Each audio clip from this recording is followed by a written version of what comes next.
Hi and welcome or welcome back to the Books Are Everywhere.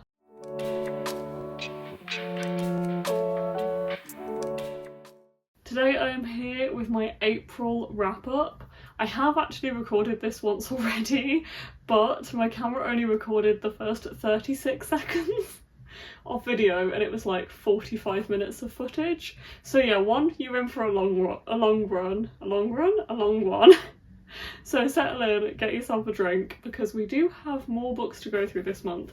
I think on average I have been reading maybe like 8 to 10 books a month. Honestly, for some reason I cannot remember. But I don't feel like I've been reading that much per month, and I definitely feel like my motivation has been higher. In April I have definitely been listening to a lot more audio, and like as soon as I finish an audiobook I will just read another, like start listening to another one. And I've definitely gotten more into the habit of listening to audio like around the house and when I'm doing like cleaning, things like that, cooking, which I definitely think has helped. And as I said, my motivation's definitely been up to read as well, and maybe I'm just settling into more of a routine of just like reading when I'm on my own in the evenings and things like that. But I'm really happy about it and I hope it continues, because I feel like I'm on quite a good trajectory at the moment. I feel really positive about reading. But anyway, I'm going off on a tangent, and this is the second time I filmed this video. Like whenever that happens I feel like it's fine because the first time was a rehearsal and this time it will be better. So far I'm just tangenting, talking about other things. I'm sure tangenting is not a word. But anyway, the first book that I read in April, I think I was actually reading this in March and carried it over into April, and I definitely hinted in my March wrap up or in a previous video that I was not enjoying this series that much, and it's The Ragpicker King by Cassandra Clare. For some reason I don't have a lot of these books anymore, or they're like loaned to other people, so I will be putting a lot of covers on screen, or I listen to them on audio and don't own a physical copy. But anyway, The Ragpicker King, I've already unhauled this one, I've given it to my friend, and yeah, this is the second book in the Swordcatcher series by Cassandra Clare. It is Cassandra Clare's adult debut series, and it's following the Swordcatcher for the Prince of Castile, the prince of this magical world. And the brief overview is that he kind of has grown up with the royal family as like a friend of the prince, and is then given this job to be his like protector, to be his sword catcher. So effectively he has to pretend to be the prince in certain situations where danger might occur, and that could just be like balls and things like that, for like a wide range of things. And he has this like glamour on him, so if people don't know that he isn't the prince, then people think he's the prince, like they think they see the prince and they're talking to the prince. So yeah, I definitely enjoy elements of this series, but I feel like I definitely felt none of the like Cassandra Clare vibes and hype that I wanted to. I know other people have felt like that, like people who grew up reading Cassandra Clare or like read her books as a teen have gone to this series and are really excited about it and really feel like there's that vibe. I just didn't really feel it. There was definitely parts where I felt more involved in the story than others, but for the most part I did see some other reviews saying, especially for The Ragpicker King, that it's way too long and nothing really happens until the end, and that is definitely the case. But yeah, I did not enjoy this very much. I wouldn't say it was bad inherently, and as I said, there were parts of it that I liked. I quite liked the atmosphere, I quite liked the world and the royal elements to it, and I could picture some of the scenes really well. But for the most part I think I just kind of switched off because I felt like there was just not much going on, and these are way too chunky. Like they're way too long for what's happening, and there's just vast parts of the book that it feels like nothing is happening. So I gave this one 3 out of 5 stars. I don't know if I should maybe lower it to 2.5 but there was nothing like bad. As I said, it just wasn't for me, and I just didn't feel like there was much happening, I guess. Going from one extreme to the other a bit, my next read was Bury Our Bones in the Midnight Soil by V. Schwab, and I loved this. Obviously I was incredibly hyped for this book because The Invisible Life of Addie LaRue is my favourite book of all time, and it didn't hit the heights of Addie, but I don't think I ever went in with that expectation. I love how each book V. Schwab writes has a completely different vibe to it. This one is no different, but I also feel like with every book I read of hers, there's just something about her writing that just makes me feel so captivated and want to read and reminds me why I love reading, and I definitely felt like this with this book. And when I feel like that about a book, I'm likely to like rate it 5 stars. If it's reminding me why I love reading and just making me want to pick it up, that is one of my like tick boxes for a 5-star read. And I won't tell you too much about this. I feel like it's best to go in with like not knowing too much, but V. Schwab has always said that this is her toxic lesbian vampire book, and it is 100% her toxic lesbian vampire book. I love that about this book. It is also much in the way that Addie does. It spans continents and also spans centuries. So we're following like 3-4 different points of view of different women throughout the ages, and I mean from the 1500s to present day. It spans that much time, and I am not one for historical fiction, so I really didn't think I would get on with the 1500s, and I feel like at least in the first part of the book you are mainly reading about the 1500s, the one in the 1500s. So I am always a little bit hesitant when that comes up, but I loved this. It just makes you want to read on because of the way it's like set out in parts with the different women and the different time periods, and there's just like chunks for each one. You just kind of want to keep reading and finding out what's going to happen to them, and also like how they intertwine, because you get the sense that they're going to intertwine, and things are kind of revealed just like tiny bit by tiny bit as you read the story, and you just want to know how they're going to all end up like involved with each other. And it's just absolutely amazing. I loved it so much, and as I said, it's not Addie. I don't think anything will quite be Addie for me, but I adored this. I thought it was brilliant. I gave it 5 out of 5 stars. It comes out in June if you're interested. You don't have long to wait now. The next one I picked up is Sadé and Her Shadow Beast by Rachel Faturoti, and I really enjoyed this one too. This is a middle grade book I've had on my shelves for quite a long time. It's a proof copy from 3 years ago, and I've never picked it up, and I've always felt really bad about that. I don't necessarily always have the same drive to pick up middle grade, but I still buy a bit of middle grade if there's something about it that I really drawn to. And I was drawn to this one, and I got it from the publisher, and I'm so glad that I read it. But also I'm actually glad that I didn't read it until now, because this book is largely about grief, and grief is something that I have only really experienced in my life in the past 6 months. And I'm really glad that I have gone through that, and I'm going through that when I read this, because it made it so much more poignant and it meant so much more to me, and I definitely could understand how much this book is doing. I feel like we don't talk about grief in children's literature as much as we should.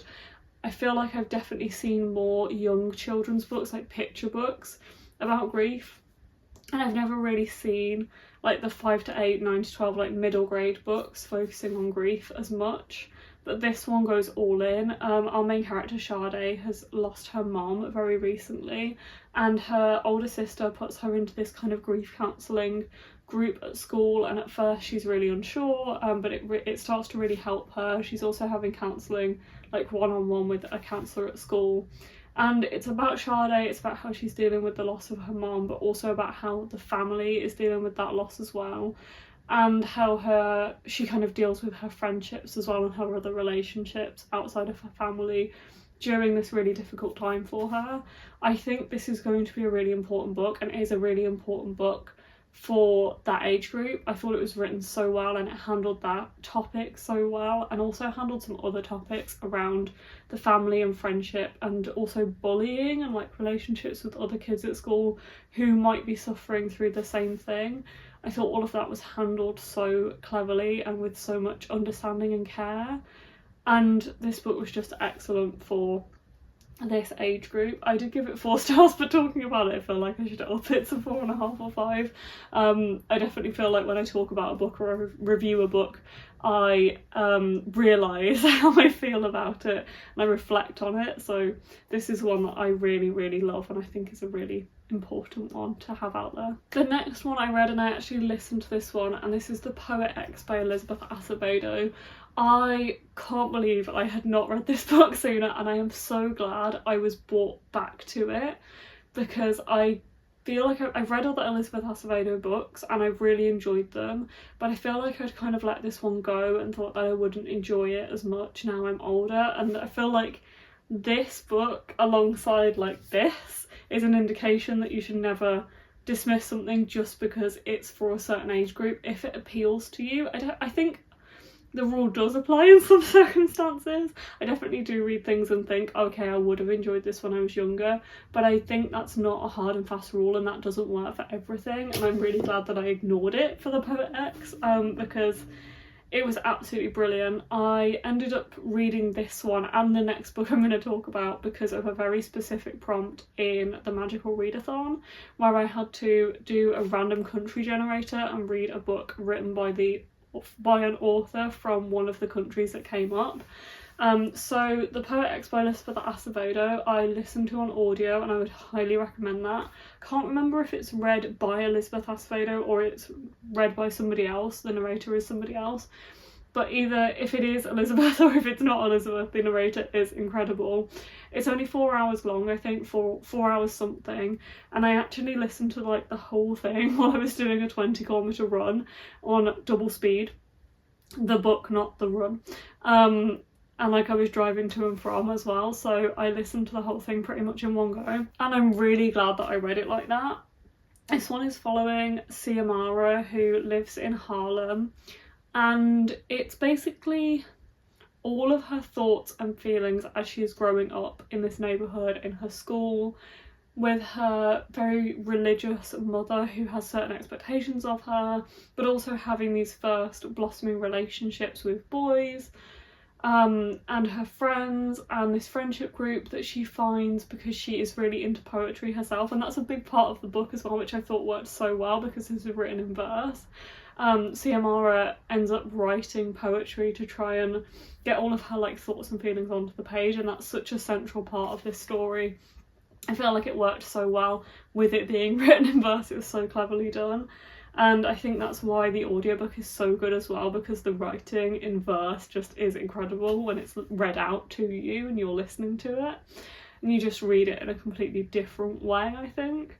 And this one was just absolutely brilliant. It held no punches, it discussed everything, it discussed such important things for Ciamara, as I think maybe she was like 15. It's such an amazing coming of age story. And I'm really glad that I found my way back to this one, and I rated it, no surprise, 5 out of 5 stars. And the next book I read, and again we're going from one extreme to the other because I gave the next one 2 stars, and it is Lord of the Flyfest by Goldy Moldavsky. I read this one for the same prompt as the previous book. This author was from Peru, and Peru was one of the countries that came up in my spinner for that prompt. So the synopsis of this one is Lord of the Flies meets Firefest, and if you know anything about Firefest, if you watch the documentary about Firefest, it is the complete inspiration for this book. It takes so much from everything that happened at Firefest, from them turning up and like having no food and having no shelter and then having to sleep in those like emergency white dome tents and things like that, from like none of the celebrities turning up. It takes everything from that documentary and writes it into this like teen influencer parody, and it really doesn't work. I can see what the author was trying to achieve here. We're following a main character called Raffi, who isn't a celebrity herself, but she's really interested in that kind of culture, and she has a crime, like a true crime podcast. She really wants to interview Riverstone, who is this musician who's going to be at the festival, so she puts all of her like savings into getting a ticket to this festival so she can interview Riverstone, who she believes killed his girlfriend when she went like missing on this holiday that they were going on. But as soon as they get there, obviously she realises that things are not going ahead as they are meant to. This book, someone else I see has described it on Goodreads as a hot mess, and it is a hot mess. I see what it was trying to do. It's trying to be heavily satirical, it's trying to be a parody of influencer culture. Someone said it's obviously trying to hold a mirror up to that kind of culture and get people to think about that kind of influencer culture. but it just ties itself in knots, and I feel like the irony is just lost because the plot is lost, because the book is just such a mess and the characters are awful. There's not really a likeable character in there, because they're these like horrible influence. It's like the worst of influencer culture, and also it just doesn't. It's so unbelievable. Like I get that you have to suspend your disbelief, and I feel like you can to a certain extent, but these characters, they have access to Wi-Fi quite quickly, and they decide to not use it to escape the island. They use it to post on social media, and it just takes everything a step too far, and it just loses all sense of reality at that point, and I feel like you can't take it seriously. Yet the author is trying to portray quite an important message, and I see what the author was trying to do, but it just misses the mark so far because it goes so far over the line, and it was not good. I gave it 2 stars. It was an interesting read, especially having watched the Firefest documentary, but no. The next one I picked up is Nothing Sung and Nothing Spoken by Nita Tyndall. I also listened to this one on audio. This one was so interesting. It's set in Berlin in 1938, in the summer before the Second World War breaks out, and because of that it has some super interesting conversations that I really enjoyed. This really tackles some important issues in Berlin at this time, but also it's following Charlotte and Angelica, who are both teenagers who are learning about themselves, who are learning about their relationships, their friendships, their relationships with their family, and their sexualities as well. And they are also trying to understand what is going on at the time.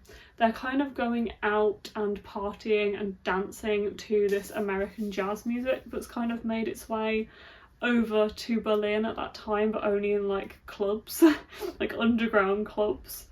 But they are also they're under the oppressive shadow of the Nazi regime. They know that everything they're doing is a kind of a risk, and they want to, or at least Charlotte wants to, kind of fight against all of these things that are happening. They also have Jewish friends, and that becomes a big talking point of this book. There are some really tense and important scenes in here, and I think it was really cleverly done. And I quite liked the characters and the friendship group in here. It definitely has a found family-esque feel to it. And there was a lot that I liked about this. I gave it 3.5 stars, and I do want to go to Berlin as well. Hopefully maybe this year. So it was a good time to read it. But yeah, I quite enjoyed this one. I feel like it's maybe quite a slow read. It's more about like the day-to-day things that are happening to these characters, but I'm not complaining about that either. The next books I picked up, and I will talk about these together, is Runaways, Find Your Way Home, and Runaways Best Friends Forever by Rainbow Rowell and Kris Anka. These are 2 graphic novels in the start of a bind-up 6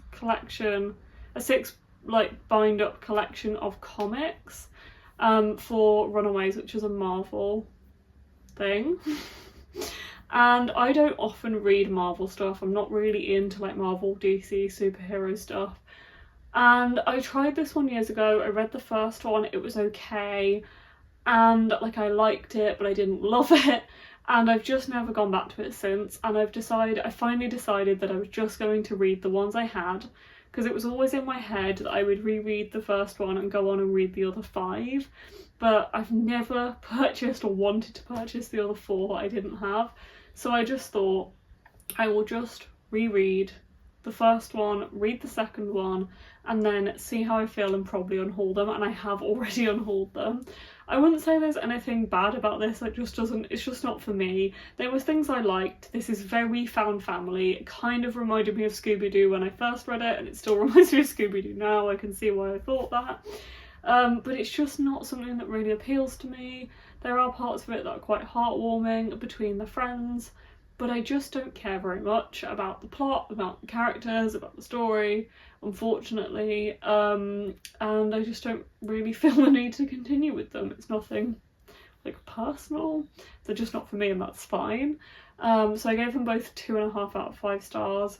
I do believe that there was an original Runaways, and this is like a spin-off that's happening much later, or like a I don't know, return to that plot or to that world. I don't know, but I think that's in my head as a thing, so I might be right in saying that, and if so, maybe that plays a part into why it wasn't really for me, because I don't have that understanding, like that previous understanding of anything that happened before this version of Runaways. But yeah, 2.5 stars for both of them. Nothing particularly bad, but I don't feel the need to continue. Then I picked up The Strawberry Patch Pancake House by Laurie Gilmore. This one, much like the other 3 books we already have in this series, in this Dream Harbour series, is very cheesy, very cliche. It's a romance, it's set in a small town, it's evidently very inspired by Stars Hollow and Gilmore Girls. But if that's what you're looking for, if you want like a palate cleanser romance that's just going to be easy and fun and entertaining to read, this is where I come to. I feel like these come out at like just the right time for me, that I'm ready for another one. And I listened to the audiobook of this, I found the audiobooks fine, and I quite enjoyed it. I feel like I enjoyed this one more than I enjoyed the last one I read, which I think maybe was the Cinnamon Bun Bookstore or the Christmas Tree Farm. I think the last one I read got a little bit too insta-lovey and a little bit too smutty. And this one still is quite smutty and probably still insta-lovey too, but I did enjoy it more and maybe felt like it was slightly more genuine. This one is following Archer, who is a single dad. He's just moved back to Dream Harbour. I nearly said Stars Hollow then. He had like a fling with someone who lived in Dream Harbour, and that woman has now passed away and left their daughter that he never knew about, so he's ended up moving back there. He was like travelling around as a chef. He was kind of like having flings with different people and has never really settled down, but he's now kind of been forced to settle down in Dream Harbour to look after his little girl, and he's committed to that, but he's struggling and he's never been in this position before, had children. So everyone keeps suggesting to him that he should get a live-in nanny to help, so he ends up doing that. And that is where's her name not on the back of the book and I can't remember her name. That is where Iris comes in, and she is there to look after his kid. She's living in, she's obviously very attractive and sparks fly between them. But yeah, I do feel like this one was a little bit more of a slow burn and they had more genuine conversations between them. I think it helped by the fact that he has this adorable little girl that she's looking after. You can't help but understand like why he's falling for her and why this dynamic happened. And yeah, I actually really enjoyed this. I gave it 3.5 stars. None of these are ever going to be like my new favourite books or like incredible, but there's a couple of series that if I want something like this, like a light-hearted romance, then I will come back to. This and the Christmas Notch series by Julie Murphy and Sierra Simone. These I tend to read at Christmas, and then these Laurie Gilmore ones, I enjoy the fact that she's doing them and she's writing them kind of seasonally. And yeah, this one was fun. The next book I picked up is If Cats Disappeared from the World by Genki, Kawamura and Eric Saland. Eric Saland is the translator. This is Japanese translated to English. This one is a short translated fiction book. I think it's under 200 pages or around the 200 page mark. And it's following our main character who has just been given not that long to live, like a couple of months to live, and he goes back home. He obviously like freaks out about this, and then he is greeted by like the Grim Reaper. It's called the Devil in this synopsis, but he's weirdly wearing like a Hawaiian shirt and shorts if I remember correctly. But anyway, he's greeted by like this figure and told that he can have an extra day of his life for everything that he gives up, but it has to be given up for the entire world, like not just for him. So one of the things they propose is movies. Much with many translated fiction works, it's split into, I say that as in like, I think it's a trend in like Japanese and Korean literature, that they're kind of split into segments. I've definitely seen that quite a few times, especially in Japanese literature. And this one is split up into different things disappearing from the world, and I think the title kind of gives it away a bit about where this book ends up.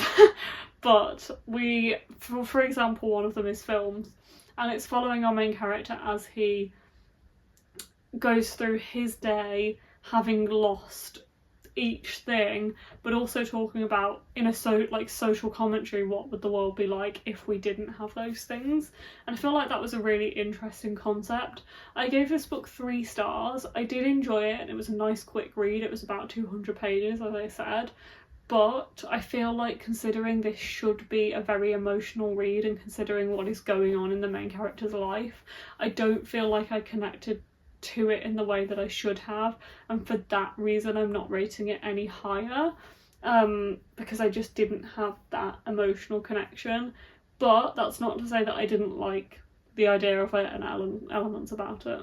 I then picked up The Storied Life of A.J. Fikry by Gabrielle Zevin, and I really enjoyed this one. I love Tomorrow and Tomorrow and Tomorrow by Gabrielle Zevin, and I guess I'm slowly kind of making my way through her back catalogue. This is one of her other adult releases from, I think, 2014? Yeah. And this is following A.J. Fikry, who owns Island Books that he used to run with his wife, who has passed away. And he's just kind of going through his days. He's obviously not very happy, he's drinking too much. And his life kind of turns around with the arrival of this 2-year-old little girl who is left on the floor of his bookshop for him to look after, with a note saying that the mother wanted her to be looked after by somebody who loves books, because she feels like that would be like the best kind of person to bring her up. And obviously from that point AJ's world is turned upside down. It's also following a few other characters in AJ's life, including this publicist. Like, it starts out with a scene from AJ and this publicist, I think it's from the publicist's point of view, who works for a small press, and Island Books was always like one of their people that they sell, bookshops that they sell to, one of their like customers. Why can I not remember the word for customers? Anyway, one of their customers. So it's following AJ throughout his entire life, which I really love. I really love when a book spans life like that and spans relationships like that. I think it's really clever. It's something that always really appeals to me, and I really liked this. I loved the relationships between the people in here. I loved how we saw AJ change with looking after this little girl, and there was also this underlying mystery element right from the start of the book. There's a lot of heartwarming things about this too. I thought it was really good. I gave it 4 out of 5 stars. Don't know whether to up that or not, but I don't think it had that like 5-star feeling for me, so I think I'm going to keep it at 4. But there was a lot that I really loved about this, and yeah, it was really heartwarming and also quite a quick read as well. The next one is The Bride Test by Helen Hoang. I picked this up because the audiobook was available for it. I don't think it's the first book in the series. I think The Kiss Quotient is the first book in the series, but this one is following different characters than The Kiss Quotient, so I don't think you have to read them in order. But I picked this one up because it has an audiobook on the service that I use, which is BookBeat, and the others don't seem to be on there, so I just went for this one. I wouldn't say that I didn't enjoy this, but there are definitely parts of it that I found quite questionable and really took away from my enjoyment of this book. This is following Esme, who is from Vietnam. She lives in the slums. She's in quite a bad situation. I think she lives with her mom and her grandma and her baby girl. It's never really explored why she has a kid. Like that kind of part of the book is just a fact that she has a child, and that's a big part of her life, but everything that happened prior to this is not really talked about. And then it's also following Kai, who lives in the States, and Kai's mom has always been like quite worried about him finding a partner, finding a wife, so she flies over to Vietnam and finds Esme and brings her back and says, you have to live together for 3 months and then we'll see if it works out or not. And then as things go on from there, it is mentioned quite a lot that Esme is very beautiful and very attractive and things about her body. And then obviously they end up kind of falling for each other and they live together. And that's the premise of this book. Kai is autistic and his autism obviously plays a massive part in this relationship. And I quite like how that was explored and how that was such a central part of the book. I don't think I can really comment on the way his autism was portrayed because I'm not autistic myself, and obviously autism is a very vast spectrum as well, but I like that that was a central theme of the book. Kai is kind of adamant that he cannot love because of things he's gone through in the past, and I guess comments that have been made about him in the past, and that's a big part of his relationship with Esme. But yeah, there was just comments in here that did not sit right with me. As I said, so much of it was about her body, even from her point of view, like from a female's perspective. She constantly felt like she would win him over by like trying to seduce him physically and trying to get him to have sex with her, and that's how like she would keep the relationship from falling apart. And I really didn't like that. It really made her, and there was just comments that made her, really objectified her, and some of those came from her and some of those came from him and from his brother. His brother was painted out to be this great character, but is also making comments about her body that I did not like the way that was portrayed in this book at all. So there was definitely things that did not sit right with me and took away from the enjoyment of this book. But at the end of the day, it was a very easy audiobook and I can't complain about actually reading it. There was definitely things that I enjoyed about it. It was a nice quick read, but I don't know. I don't know how I feel. I don't feel great about some of the comments that were made in here, especially as it's written by a woman as well. So I gave this one 2.5 out of 5 stars. The penultimate book on this list is actually a DNF, and that is The Extraordinary Disappointments of Leopold Berry. I wouldn't say I DNF often, but I'm definitely getting more into the habit of DNFing if I feel like I'm just not going anywhere with a story, and this is one of them. This is Ransom Riggs' newest release. I really enjoyed Miss Peregrine's, but more so the first 3 books, like the first original trilogy, rather than the whole 6. And this one came out last year. It's following our main character who is like obsessed with this TV show called Sunderworld and ends up in Sunderworld itself, like in this like fantasy land. I got to 100 pages of this book and I just did not care. I didn't care about what was going on, I didn't care about the characters, and I also feel like from the very start you're kind of dumped into this story with no backstory or no understanding of like what the characters are going through or why they're in the situation they're in. I couldn't really tell you much about this, and as I said, I got to like page 100-ish, so I'd read like a third of this book and I just didn't really feel the need to continue. And I borrowed this and the person who read it before me was like, I don't remember it and I read it like weeks ago, so you don't need to bother.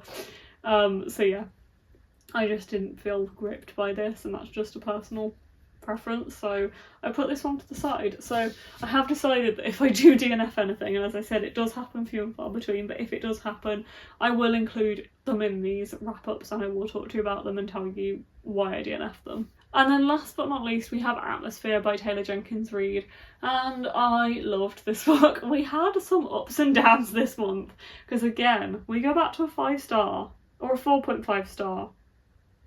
I feel like I changed this to a 5, because this is one of those books where, as I was reading the vast majority of this book, I was like, this doesn't feel like a 5, and then I wrote my review and I was like, hang on, I think it's a 5-star. I really liked this, especially by the end and when I was reflecting on it. I actually am quite proud of my review, or quite happy with my review of this. I wrote because this is again a pre-release copy, it comes out in June. So I am going to read you the little review that I wrote because I feel like it sums up how I feel about this book.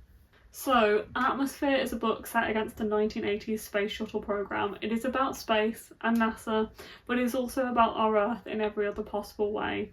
Not just something to escape from, but something to come home to.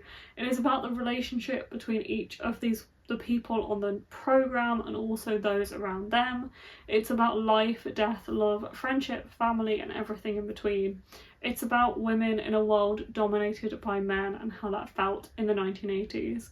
The backdrop feels so detailed that by the end you feel as though you can almost be there with the characters.